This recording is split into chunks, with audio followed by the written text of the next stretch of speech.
Hello and welcome to this edition of FiTV. I'm your host, Brad Swanson, and we are coming to you from what is the second to last day of the 2021 Florida legislative session.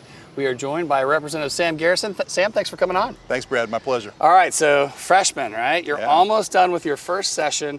You ran some bills, but it has been an absolutely unique session. So let's start with, talk to me about one or two of the pieces of legislation that you've really worked on and that you've delivered. You know, I've had a number of things I've been spending a lot of my time on. You know, we're at the stage in session where you see some bills you put your heart and soul into are dead, other ones have made it across the finish line. So the ones I'm most excited about that have made it through both houses and are on the way to the governor for signature. First is a bill that has to do with nursing homes to help them give some flexibility in hiring and make sure they're economically sustainable going forward. I was really excited about that.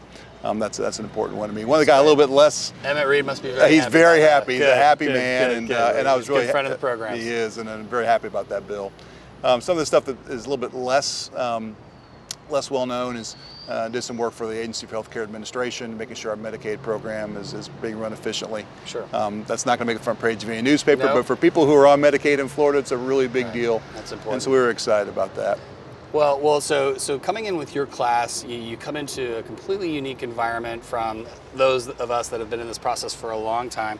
And, you know, if you had to put a headline on this year's session, if you wrote the headline for the Jacksonville paper, you know, what would it be for you?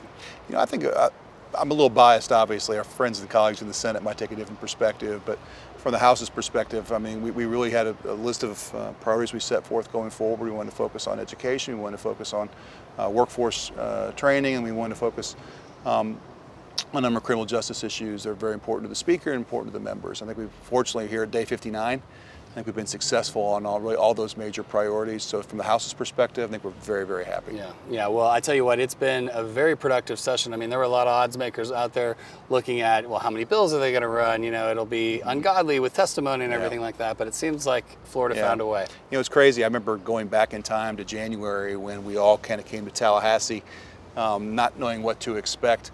I'm really grateful and thankful for the leadership we've had to make sure we're able to get here and have as much normalcy as possible, given the headwinds that we faced early on with COVID. We never shut down. We kept on doing the people's business, so we had to take some inconveniences for all of us. We all had to sacrifice a little bit to make it work.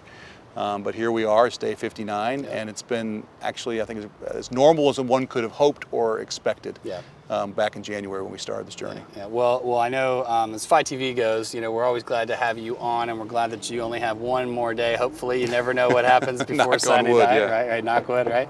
Knock plexiglass on the game day table. But you guys are coming back for a special session, so that'll be on the gambling compact, and those are always interesting issues. I got to tell you, that's going to be an interesting process, just the nature of the compact and ratifying it and the bills that will come associated with it. As you know, anytime gaming gets brought up, it has a million ripple effects, really, that affect everything we do from a budget standpoint as well as policy. I'm interested to see where we ultimately land on that. Freshman, COVID year. First session's done, and you get a special session on top of that. You're knocking it all out. Like you're getting it all done your first year. Getting it all done early. It's all downhill from here, man. That's right. That's right. Well, Sam, thanks again. We appreciate you. We look forward to having you on again soon. Thanks, Brad. Appreciate it. Good luck. Thanks, man. That's all the time we have for this interview. For more great interviews like this one, make sure you hit us up on our social media feeds. And for now, thanks for tuning in.